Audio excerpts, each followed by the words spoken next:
मुख्यमंत्री Devendra Fadnavis world economic फोरमच्या बैठकीसाठी दाओसमध्ये जागतिक गुंतवणूक वाढवण्याचं उद्दिष्ट.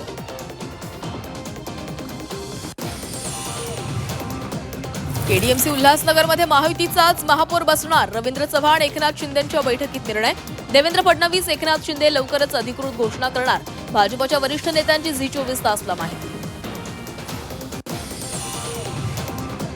बदलापुरात शिवसेनेला मोठा धक्का. प्रवीण राऊतांसह शेकडो शिवसैनिक भाजपात. शिवसेनेचे 3 नगरसेवकही भाजपसोबत असल्याची सूत्रांची माहिती. आपण लुझर नाही विनर आहोत. देवेंद्र फडणवीसांच्या टीकेला संजय राऊतांचं उत्तर. महापालिका निवडणुकीमध्ये मनसे मोठा लुझर ठरला. या मुख्यमंत्र्यांच्या विधानावर प्रतिक्रिया. कधी देवाला हात जोडले नाहीत, आता तुमचा महापौर कसा होईल? नारायण राणेंकडून ठाकरेंची खिल्ली. डिप्रेशनमध्ये गेल्यानं ठाकरे अशी वक्तव्य करत असल्याचाही टोला. मुंबई महापालिकेमध्ये जेएनझी नगरसेवकांची एंट्री. निवडणुकीमध्ये तब्बल 12 तरुण उमेदवार विजयी. तर नागपुरातील लक्ष्मी हत्तीठेले अवघ्या 21व्या वर्षी बनली नगरसेविका. सांगलीमध्ये भाजपच्या नूतन नगरसेवकांचा आमदार गोपीचंद पडळकरांच्या हस्ते सत्कार. मिरजेच्या प्रभाग क्रमांक 7 मधून भाजपचे 4ही उमेदवार विजयी.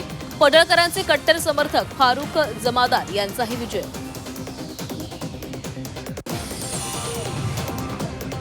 समर्जित घाटगेंचा भाजप प्रवेश निश्चित, केवळ औपचारिकता बाकी. झेडपी निवडणूक घाटगे कमळ चिन्हावर लढतील. चंद्रकांत पाटील यांचा दावा. महापालिकेतील पराभव वेदनादायी, पण हा पराभव अंतिम नाही. खासदार प्रणिती शिंदेंचं काँग्रेस कार्यकर्त्यांना पत्र. नवी मुंबईतील कोपरखैरण्यामध्ये मनसैनिकांकडून परप्रांतीयाला चोप. निवडणूक निकालानंतर राज ठाकरेंविरोधात आक्षेपार्ह पोस्ट केल्यानं आक्रमक. सिंधुदुर्गात झेडपी पंचायत समितीसाठी भाजप शिवसेनेची युती. भाजप 31, शिवसेना 19 जागा लढवणार. राष्ट्रवादीलाही सोबत घेण्याबाबत प्रयत्न सुरू. नारायण राणेंची माहिती.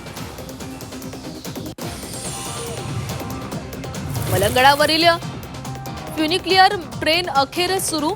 दर तासाला 1200 भाविक प्रवास करू शकणार. 2 तासांचा पायी प्रवास आता अवघ्या 7 मिनिटांवर. फ्युनिक्युलर ट्रेनसाठी 70 कर्मचारी तैनात.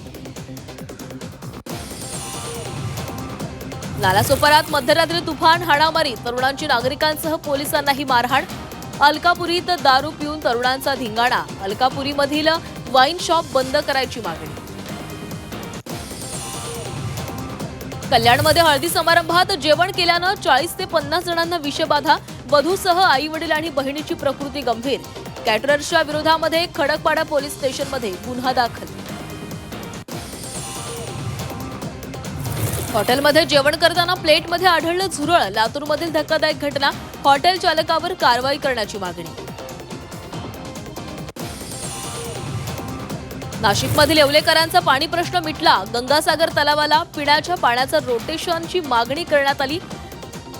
या मागणीची दखल घेत मंत्री छगन भुजबळ यांच्याकडून पाटबंधारे विभागाला पत्र लिहत पिण्याच्या पाण्याचं रोटेशन सोडण्याच्या सूचना. पुण्यातील येरवड्यामध्ये भरधाव कार उलटली. कार चालकाचं नियंत्रण सुटल्यानं अपघात. चालक मद्यधुंद असल्याची माहिती. अपघाताची घटना सीसीटीव्हीमध्ये कैद.